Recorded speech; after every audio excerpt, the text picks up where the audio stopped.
Kadaf kembali melakukan penelitian pendukung IDB tahun 2018 dengan judul Strategi Pengembangan Etnobotani Masyarakat Tengger Menuju Kecukupan Bahan Baku dan Sediaan Obat Herbal Hasil Rekayasa Bioteknologi. Penelitian ini dilakukan di Desa Ngadisari, Kecamatan Sukapura, Probolinggo. Target dari penelitian ini, skenario penerapan inovasi dalam bidang teknologi budidaya, inovasi teknologi proses, dan inovasi kelembagaan, sehingga masyarakat Tengger mampu mengembangkan bahan baku serta sediaan produk-produk herbal berstandar. Tahun pertama lebih memfokuskan pada pemetaan tanaman etnobotani, level utilitas, analisis kandungan senyawa kimia. Pemetaan tanaman etnobotani dilakukan secara fokus group discussion atau FGD dengan masyarakat Tengger. Hasil FGD ditemukan beberapa tanaman etnobotani yang masih digunakan, yakni untuk kesehatan, ramuan, dan upacara adat.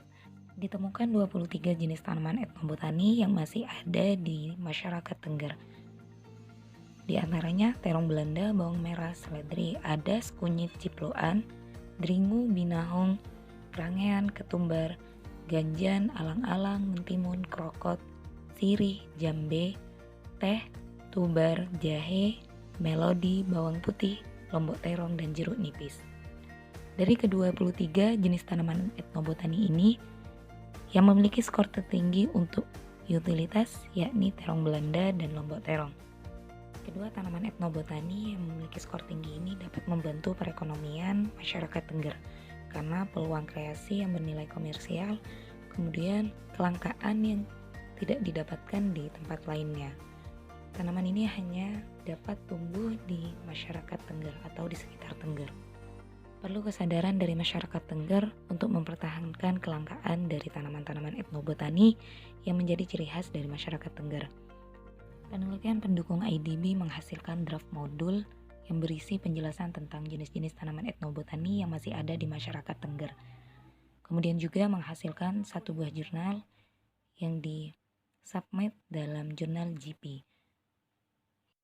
Penelitian tahun pertama ini juga menghasilkan skenario penerapan inovasi dalam bidang bioteknologi budidaya, inovasi bioteknologi proses, dan inovasi kelembagaan, sehingga masyarakat Tengger makin mampu mengembangkan bahan baku serta sediaan produk herbal berstandar.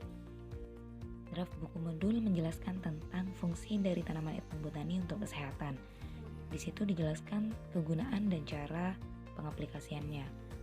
Sedangkan untuk upacara adat dijelaskan sejarah dari tanaman-tanaman etnobotani sehingga mengapa diharuskan dalam upacara adat terdapat tanaman tersebut. Dari beberapa tanaman dapat kita ketahui bahwa tanaman etnobotani perlu dibudidayakan dan diperbanyak sehingga kelangkaannya dapat diatasi.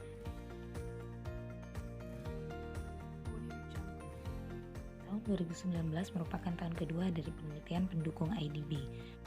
Tahun kedua lebih memfokuskan pada perbanyakan tanaman khas dengan tingkat utilitas tinggi, yakni terong Belanda dan lombok terong. Perbanyakan tanaman terong Belanda dan lombok terong dilakukan dengan menggunakan greenhouse plastik di daerah Tengger. Media tanam yang digunakan yakni polybag dan paralon vertikultur. Keduanya ditempatkan di luar greenhouse plastik dan juga di dalam greenhouse plastik untuk melakukan perlakuan yang berbeda. Penelitian ini bertujuan untuk menjaga kelangkaan dari tanaman etnobotani, khususnya tanaman terong Belanda dan juga lombok terong. Sedangkan tahun ketiga penelitian lebih memfokuskan pada komersialisasi produk dari tanaman etnobotani, baik untuk kesehatan ataupun untuk konsumsi. Harapan kedepannya, masyarakat Tengger mampu mengangkat dua jenis tanaman etnobotani menjadi produk komersial ikon dari masyarakat Tengger.